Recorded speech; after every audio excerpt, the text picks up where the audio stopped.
मैं तुम्हें खो देने के तस्वुर से भी बहुत डरता हूँ। दिल का क्या करूँ जो सिम खिंचा चला जाता है। इतनी सादा मासूम जंगली झाड़ियों को जड़ नहीं पकड़ने दे सकते। हेलो फ्रेंड, नासिर हरीम और रूफी को ये कहकर मुतमईन कर देगा कि वो परेशान ना हो, ऐसा कुछ भी नहीं होगा। वो अपनी माँ से जहेज़ के सिलसिले में बात करने की कोशिश करेगा और इन्हें मना लेगा, मगर नासिर की माँ ये कभी भी तस्लीम नहीं करेगी कि हरीम खाली हाथ इनके घर आए, इसलिए वो नासिर की भी कोई बात सुनने से इनकार कर देंगी।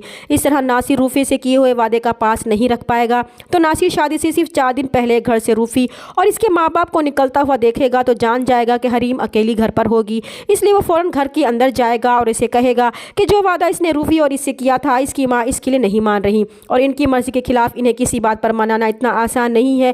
फिर वो इसे लारे लगाता हुआ यकीन दिलाने की कोशिश करेगा कि वो इसके साथ है, इसलिए इन्हें फ़िलहाल सब्र से काम लेना होगा। इसलिए शादी वाले दिन वो जो भी मुतालबा करेंगी इन्हें मानना होगा और अपने माँ बाप को भी इस बात के लिए तैयार करना होगा। बाद में वो सब कुछ देख लेगा। हरीम को नासिर के इस तरह बदलने पर हैरानी होगी कि शादी से सिर्फ 4 दिन पहले इस तरह की बात करना क्या इसे ज़ेब देता है। इसलिए वो इसे कहेगी कि इसकी माँ क्या सोचती और समझती है, यह इसका और इसकी माँ का मसला है। वो अपने माँ बाप पर बोझ नहीं बनना चाहती, इसलिए वो जो कुछ अपनी मर्जी से देंगे वो इसी पर खुश है और इसे भी ये कबूल करना होगा, क्योंकि वे शादी इस शर्त पर करने के लिए राज़ी हुई थी कि जहेज़ की कोई डिमांड नहीं की जाएगी, वरना इसे मुनाफ़कत नहीं आती और वो इस शादी से इनकार भी कर सकती है।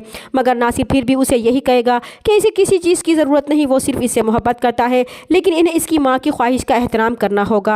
दूसरी तरफ फाइज़ एक बार फिर हरीम के घर से नासिर को निकलता हुआ देख लेगा और इसे हरीम की पाकदानी पर शक हो जाएगा कि जैसे वो हरीम को समझता था वो तो उसके उलट निकली थी। हरीम भी जब फाइज़ को देखेगी तो बहुत शर्मिंदा होगी कि ना जाने फाइज़ इसके बारे में क्या सोचेगा। फाइज़ नासिर को समझाएगा कि इसी रूफी की गैर मौजूदगी में इनके घर नहीं आना चाहिए था, मगर वो इसे जवाब देगा कि ये इसका और इसके मंगेतर का मसला है, वो इनसे दूर ही रहे तो बेहतर होगा। मगर जल्द ही फाइज़ को इस हकीकत का पता चल जाएगा कि नासिर हरीम के घर क्यों आया था। फाइज़ रूफी की मदद करने के लिए अपनी माँ से पैसे मांगेगा तो इसकी माँ भी इसे साफ इनकार कर देगी कि इन्हें इस तरह के घटिया लोगों की मदद नहीं करनी। तो फाइज़ भी इन्हें साहिब हैसियत होने पर शर्म दिलाएगा कि अगर वो किसी की कोई मदद नहीं कर सकती तो इनके साहिब हैसियत होने का कोई फ़ायदा नहीं, और फाइज़ के इन्हें आईना दिखाने पर वो गुस्से से इसके मुंह पर थप्पड़ मार देंगी। इधर हरीम की शादी का दिन भी आ जाएगा, मगर शायद नासिर की माँ की लालच की वजह से ये शादी रुक भी सकती है, क्योंकि हरीम इनकी कोई भी डिमांड पूरी करने से इनकार कर देगी। चैनल पर नए हैं तो प्लीज़ चैनल को सब्सक्राइब कर दें। मिलते हैं नेक्स्ट वीडियो में, तब तक के लिए अल्लाह हाफिज़।